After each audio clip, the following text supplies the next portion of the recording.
On the tomb, a posy of yellow flowers and an empty can of special brew. This is a new poetic form I'm developing called slam tanker. Now, at the risk of alienating half the audience here,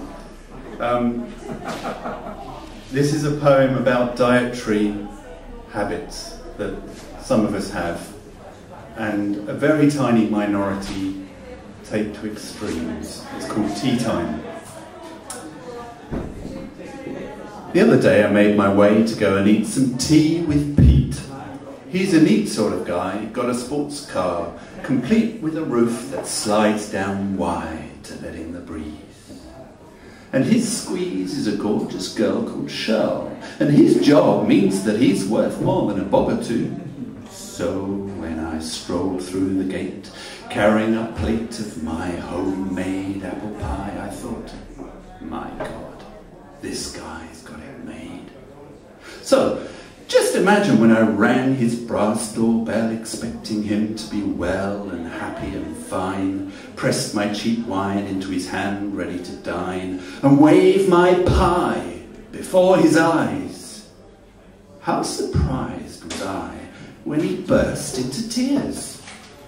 What kind of fears made him begin to sob and moan? What was the pain that came out as groans? What existential ache made his shoulders shake, his spirit fail? So, through his wail I shouted out, "What's all this about?" He looked at my pie and fixed his eyes on mine.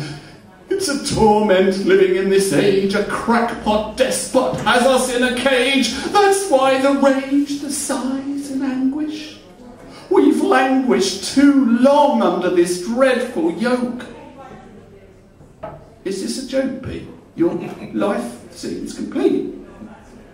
He looked at my pie with pain in his eyes. We are living in these days, said Pete, under the evil tyranny of wheat. Though I was a guest, Pete was such a mess, I led him through the door along the marble floor of his own house, took him to his spouse who fluffed her hair, kissed the air beside my cheeks, said, "What's wrong with Pete?" Then she saw my pie, still standing splendid in my hand. I extended it out. "Bought some pud," I said. "It's really good." But though Shirl should have been polite, even if she'd hated my pie, she sighed and fell to the ground. So now I found myself with both my hosts indisposed, one weeping well and one out for the count.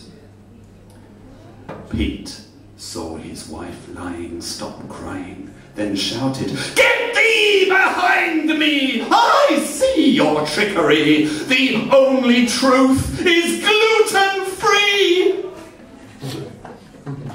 Snatched up a silver cross to crucify my pie and me, I tried to remonstrate. We've eaten wheat 10,000 years. This sudden fear is just conceit. But too late. Shirl suddenly emerged in half-awake state, pulled out a sharpened steak, cried, "Mung bean, fun bean, free-range, top-of-the-range, vegetarian sausage nibbles!" Lunged at me, shrieking, "Lacto-free, facto-free, yeast-free, beast-free, meat-free, cheat-free, best of the comestibles!"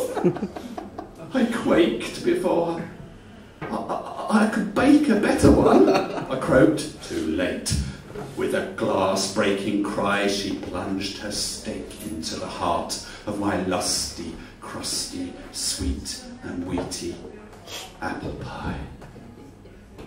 Splattered with my home-baked art, I wanted to depart and fast, but the spell had been uncast.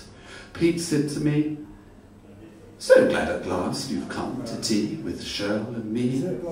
And Shirl agreed and kindly asked, "We don't drink wine. It's not yeast-free, you see, but Would you like to try our finest brew of herbal tea?